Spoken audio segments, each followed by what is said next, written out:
കഥാപ്രസംഗ രംഗത്തെ വേറിട്ട പെൺശബ്ദമായിരുന്നു ഈ കലാകാരി. പുരുഷ ആധിപത്യമുണ്ടായിരുന്ന കഥാപ്രസംഗ രംഗത്ത് സരസ്വതി സ്വന്തമായൊരു ഇടവും പ്രശസ്തിയും നേടിയെടുത്തു. നിറഞ്ഞ സദസ്സുകൾക്ക് മുന്നിൽ കയ്യടികൾ ഏറ്റുവാങ്ങി വർഷങ്ങളോളം നീണ്ടു പട്ടം സരസ്വതിയുടെ കലാജീവിതം. കർണൻ കഥയാണ് എൻ്റെ ജീവിതത്തിൽ ഏറ്റവും കൂടുതൽ ഞാൻ പറഞ്ഞിട്ടുള്ളത്. കർണൻ ഇഷ്ടം പോലെ. അങ്ങനെ എൻ്റെ കർണൻ കഥ പാലക്കാട് കുടിന്തരപ്പള്ളി എന്ന് പറയുന്ന ഒരു ഗ്രാമമുണ്ട്. ഈ ബ്രാഹ്മിൻസ് മാത്രമാണ് അവിടെ. അങ്ങനെ കർണൻ കഥ പറഞ്ഞുകൊണ്ട് നിൽക്കുമ്പോഴാണ് നമ്മുടെ കേരള കലാമണ്ഡലം ചെയർമാനായിരുന്നു അന്ന് ഒളപ്പമണ്ണ. അദ്ദേഹം എനിക്ക് ഒരു സർട്ടിഫിക്കറ്റും ഒരു പൊന്നാടയൊക്കെ തന്നു. അദ്ദേഹത്തിന് വളരെ ഇഷ്ടപ്പെട്ടു കർണൻ കഥ. ഈ 35 വർഷം കഥ പറഞ്ഞെങ്കിലും കൂടുതലും വർഷങ്ങൾ ഈ കഥ കർണൻ തന്നെയാണ് ഞാൻ പറഞ്ഞത്. എൻ്റെ വ്യത്യസ്തതയെന്ന് പറഞ്ഞാൽ, പ്രത്യേകതയെന്ന് പറഞ്ഞാൽ ഈ ശബ്ദമാണ്.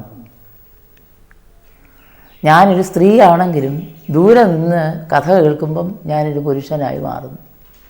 അത് 3.5 മണിക്കൂറൊക്കെയായി കഥ പറയുന്നു.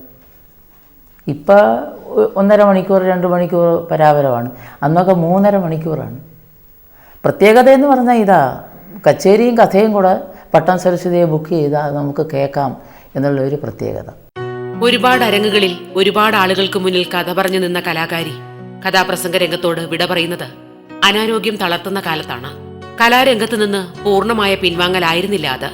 സംഗീത കച്ചേരികളുമായി കൈരളിക്ക് മുന്നിൽ പാട്ടുത്സവങ്ങൾ ഒരുക്കി സരസ്വതി പിന്നെയും ഇവിടെ തന്നെ ഉണ്ടായിരുന്നു. കഥാപ്രസംഗത്തിന് പോകാൻ വയ്യാതായി, നിൽക്കാൻ എനിക്ക് ബുദ്ധിമുട്ട്, ഈ കാലിന് നീരിറങ്ങുക, 2-3 മണിക്കൂർ നിന്ന് കഴിയുമ്പോൾ പിന്നെ പറ്റുകയില്ല. അതുകൊണ്ട് കഥാപ്രസംഗം നിർത്തി. പിന്നെ കച്ചേരി ആകാമെന്ന് വിചാരിച്ചാൽ അത് ഇരുന്ന് പാടിയാൽ മതിയല്ലോ, നമുക്ക് സുഖമുണ്ട്. 3 മണിക്കൂർ കച്ചേരി അമ്പലങ്ങളിൽ നടത്തുമായിരുന്നു. അതിൻ്റെ കൂടെ തന്നെ ഈ ഭജൻസ്, ഭക്തിഗാനസുധ അതൊക്കെ നടത്തുമായിരുന്നു. നമ്മൾ പ്രോഗ്രാം നടത്തുന്നിടത്തെല്ലാം നല്ല അഭിപ്രായങ്ങളാണ്. നന്നായിരിക്കുന്നു എന്നാണ് പറയുന്നത്. ഭാഗവത സത്രം തിരുമാന്താംകുന്ന് അമ്പലത്തിൽ എൻ്റെ ഭജൻസ് ഉണ്ടായിരുന്നു, ഭക്തിഗാനസുധ.